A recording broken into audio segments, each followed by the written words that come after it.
வணக்கம் எல்லாருக்கும். சிவகாசி ரெயின்போ டீம்லேருந்து. சிவகாசி ரெயின்போ வெப் அப்ளிகேஷன் வந்து சின்னதாக அப்டேஷன் பண்ணியிருப்பாங்கன்னா, ஜிஎஸ்டி போர்ட்டலில் GSTR1 ஃபைல் பண்ணுறதுக்கான HSN சம்மரியில் வந்து டேட்டா வந்து ரெண்டாக ஸ்ப்ளிட் பண்ணியிருக்காங்க. B2B தனியாக, B2C தனியாக வந்து ஸ்ப்ளிட் பண்ணியிருக்காங்க. இது நம்ம அப்ளிகேஷனில் எப்படி ஜென்ரேட் பண்ணுவாங்கிறத இந்த வீடியோலாம் நான் டீட்டெயிலாக சொல்கிறேன். நீங்கள் நியூ யூஸராக இருக்கீங்க அப்படின்னா நீங்கள் ஃபஸ்ட் ரெஜிஸ்டர் பண்ணிக்கோங்க. உங்களோட டீட்டெயில்ஸ்லாம் கொடுத்துட்டு ரெஜிஸ்டர் பண்ணதுக்கப்புறம் நீங்கள் எங்களுக்கு காண்டாக்ட் பண்ணீங்க அப்படின்னா இந்த டூலுக்கான பேமெண்ட் டீட்டெயில்ஸ் என்னங்கிறத நாங்கள் சொல்லுவோம். நீங்கள் ஃபுல் பேமெண்ட் பண்ணதுக்கப்புறம் இந்த டூல் யூஸ் பண்ணுறதுக்கான ஃபுல் ப்ரொவிஷன் நாங்கள் வந்து ஆக்டிவேட் பண்ணி விடுவோம். நீங்கள் அதுக்கப்புறம் இதை யூஸ் பண்ணிக்கலாம். இது வந்து ஃப்ரீ டூல் கிடையாது, பேமெண்ட் டூல் தான். ஓகேங்களா? இப்போ லாகின் பண்ணுறதுக்கு உங்களோட யூசர் நேம், நெக்ஸ்ட் உங்களோட பாஸ்வேர்ட், அடுத்து கேப்சா கொடுத்துக்கோங்க. கேப்சா கொடுத்ததுக்கப்புறம் உள்ளே லாகின் பண்ணிங்கன்னா இந்த அப்டேஷனுங்கிறது வந்து மே 2025 தான் கொண்டு வந்திருக்காங்க. இதுக்கு இந்த வேர்ஷன் லான்ச் பண்ணியிருக்கோம், GSTR1 2.0ங்கிற வேர்ஷன். இப்போ மே 2025 அப்படிங்கிறது சூஸ் பண்ணிட்டீங்கன்னா உங்களுக்கு HSN 2 டேட்டாவாக ஸ்ப்ளிட் ஆகும். B2B, B2C தனியாக. இந்த டேட்டா வந்து நீங்கள் மேனுவலாகவும் என்ட்ரி போட்டுக்கலாம், இல்லை அப்படின்னா எக்ஸல் ஃபைல் வழியாகவும் நீங்கள் இம்போர்ட் பண்ணிக்கலாம். இப்போ எக்ஸல் ஃபைல் வந்து நீங்கள் டேலி சாஃப்ட்வேர்லேருந்து வச்சுருக்கீங்கன்னா இது வந்து டேலி சாஃப்ட்வேர்லேருந்து ஜென்ரேட் பண்ண எக்ஸல் ஃபைலு. ஒரே ஃபைலில் உங்களுக்கு B2B டேட்டாவும் இருக்கும், B2C டேட்டாவும் இருக்கும். இல்லை நீங்கள் வேறு சாஃப்ட்வேர் யூஸ் பண்ணுறீங்க அப்படின்னா B2Bக்கு தனியாக ஒரு எக்ஸல் ஃபைல் வச்சுக்கோங்க, B2Cக்கு தனியாக ஒரு எக்ஸல் ஃபைல் வச்சுக்கோங்க. ஓகேங்களா? இப்போது இதில் வந்து B2Bன்னு சூஸ் பண்ணிவிட்டு நீங்கள் எக்ஸல் ஃபைல் இம்போர்ட் பண்ணுறீங்க அப்படின்னா இந்த டேட்டா வந்து உங்களுக்கு B2Bயில் டவுன்லோட் ஆகிடும். நெக்ஸ்ட் B2Cன்னு சூஸ் பண்ணிவிட்டு எக்ஸல் ஃபைல் இம்போர்ட் பண்ணிங்க அப்படின்னா B2Cயில் உங்களுக்கு டவுன்லோட் ஆகிடும். இப்போ வந்து B2Cயில் உங்களுக்கு 22 என்ட்ரி இருக்குது. அதே மாதிரி B2Bயில் 58 என்ட்ரி இருக்குது. இப்போ நான் எக்ஸல் ஃபைல் வந்து டேலி சாஃப்ட்வேர்லேருந்து இந்த டேட்டாவை நான் இம்போர்ட் பண்ணுறேன். இந்த காலம் செட்டிங்ஸ் பார்த்துக்கோங்க. HSN எந்த காலமில் இருக்குது, UQC எந்த காலமில் இருக்குது. இந்த காலம் செட்டிங்ஸ் நம்ம இங்கே சைடில் கொடுக்க வேண்டியிருக்கும். ஸோ இந்த HSN என்ன காலமில் இருக்குது, குவான்டிட்டி என்ன காலமில் இருக்குது, எல்லாமே நீங்கள் ரீசெட் பண்ண வேண்டியிருக்கும். இதை கரெக்டாக கொடுத்துட்டு நீங்கள் இம்போர்ட் பண்ணால் தான் டேட்டா உங்களுக்கு கரெக்டாக வந்து டவுன்லோட் ஆகும். இங்கே என்ன கொஸ்டின் கேட்குன்னா, are you sure to clear existing data. Already நீங்கள் வந்து டேட்டா இம்போர்ட் பண்ணியிருக்கீங்க, அந்த டேட்டாவெலாம் கிளியர் பண்ணிவிட்டு இப்போ உள்ள டேட்டாவை ஆட் பண்ணவான்னு கேட்குது. எஸ் கொடுத்தீங்கன்னா ஆல்ரெடி இருக்கிறதெல்லாம் கிளியர் ஆயிரும். நோ கொடுத்தீங்க அப்படின்னா ஏற்கனவே இருக்க டேட்டா கூட இது வந்து ஆட் ஆயிரும், அவ்வளோதான். இப்போ நோ கொடுத்தீங்க அப்படின்னா ஆல்ரெடி எனக்கு B2Bயில் வந்து 58 என்ட்ரி இருந்தது. இப்போ ஒரு டேட்டா ஆட் ஆகிருக்கு, 59 வந்திருக்கு. அதே மாதிரி B2Cயில் 22 இருந்தது, இப்போ ஒரு என்ட்ரி ஆட் ஆகிருக்கு. எனக்கு எக்ஸல் ஃபைலில் கரெக்டாக B2Bயில் ஒரு டேட்டா இருக்குது, B2Cயில் ஒரு டேட்டா இருக்குது. கரெக்டாக எல்லா டேட்டாவுமே நமக்கு இம்போர்ட் ஆயிடுச்சு. நெக்ஸ்ட் நீங்கள் மேனுவலாக ஆட் பண்ணணும்னாலும் பண்ணிக்கலாம். இப்போ நான் B2Cயில் வச்சுட்டு நான் ஆட் பண்ணுறேன் அப்படின்னா இந்த டேட்டா எனக்கு B2Cயில் ஆட் ஆகும்.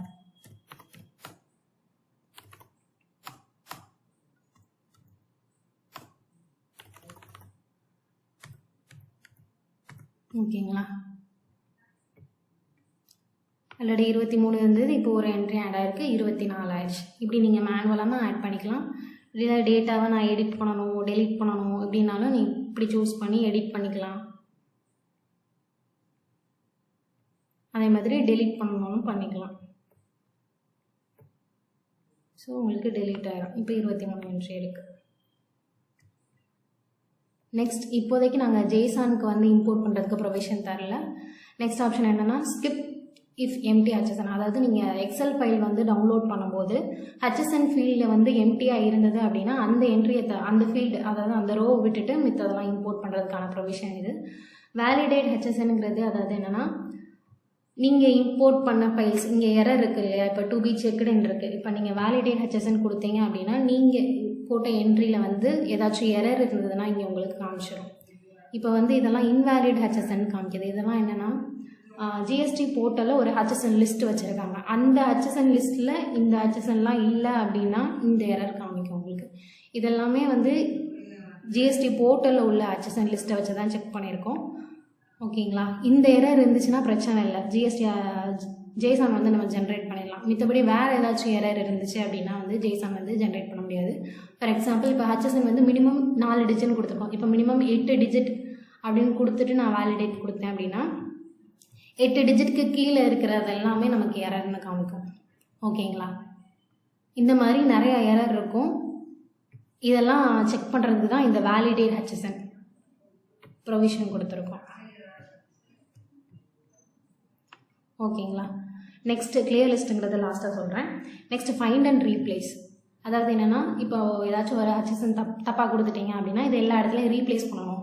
போத் B2Bலேயும் சரி B2Cலேயும் சரி ரீப்ளேஸ் பண்ணணும் அப்படின்னு நினச்சிங்கன்னா இங்கே கொடுத்து ஃபைண்ட் பண்ணி ரீப்ளேஸ் பண்ணிக்கலாம். இங்கே வந்து இப்போது 3208 அப்படிங்கிற ரெண்டு ரோவில் இந்த HSN இருக்கு இல்லையா, இந்த HSN வந்து நான் ரீப்ளேஸ் பண்ண போகிறேன்.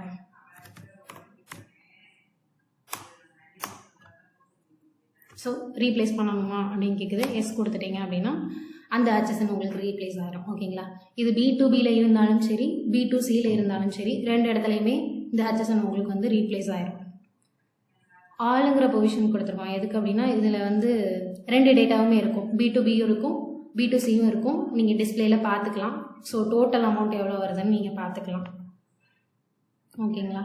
இதில் வந்து நாங்கள் ஆட் பண்ணுறதுக்கு ப்ரொவிஷன் தரல. ஸோ நீங்கள் ஆல் சூஸ் பண்ணிவிட்டு ஆட் பண்ண முடியாது. அதே மாதிரி போர்ட்டல் வியூ கொடுக்க முடியாது.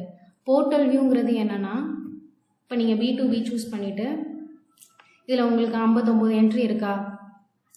இந்த போர்ட்டல் வியூங்கிறது எப்படி ஒர்க் ஆகும் அப்படின்னா, இப்போ ஒரே HSN ஒரே EQC இருக்குது, ஒரே டேக்ஸ் ரேட் இருக்குது அப்படின்னா, அதாவது 2 என்ட்ரி சேமாக இருக்குது அப்படின்னா உங்களுக்கு அது வந்து ஆட் ஆயிரும்.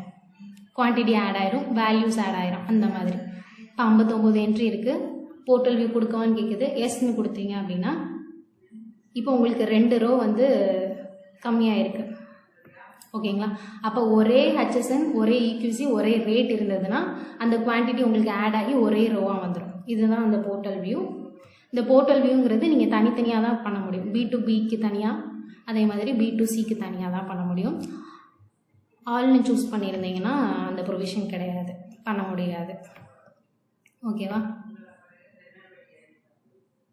நெக்ஸ்ட்டு JSON நீங்கள் ஜென்ரேட் பண்ணுறதுக்கு இதை நீங்கள் கிளிக் பண்ணிங்கன்னா JSON ஜென்ரேட் பண்ணிக்கலாம். இப்போ GST நம்பர் நீங்கள் கொடுத்துட்டிங்கன்னா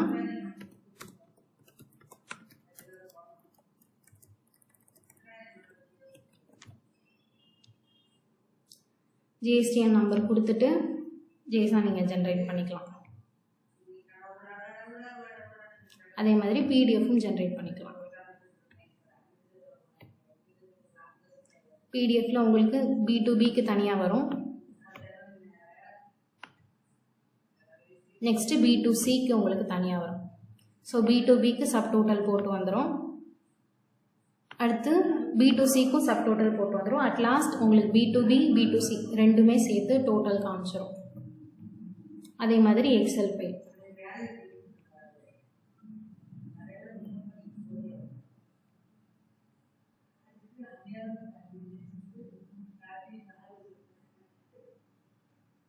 எக்ஸல் ஃபைலும் அதே மாதிரி தான். B2B ஃபுல்லாக வந்துடும், அதோட சப்டோட்டல். அடுத்து B2C அதோட சப்டோட்டல். லாஸ்ட்டாக டோட்டல் B2B B2C ரெண்டுமே சேர்ந்து அதோட சப்டோட்டல் கிடச்சிரும். இப்போ லாஸ்ட்டாக கிளியர் லிஸ்ட்டு வந்து நீங்கள் ஆல் சூஸ் பண்ணியிருந்தீங்கன்னா ஒர்க் ஆகாது. இதுவுமே B2Bக்கு தனியாக B2Cக்கு தனியாக தான் ஒர்க் ஆகும். கிளியர் லிஸ்ட்டு கொடுத்தீங்கன்னா அதாவது B2Bயில் இருக்கிற டேட்டாவெல்லாம் கிளியர் பண்ணுறதுக்கு. ஓகேங்களா? அதே மாதிரி B2C சூஸ் பண்ணிவிட்டு கிளியர் லிஸ்ட் கொடுத்தீங்கன்னா B2C டேட்டாவும் கிளியர் ஆகும். அவ்வளோதான் ப்ரொவிஷன். So thank you.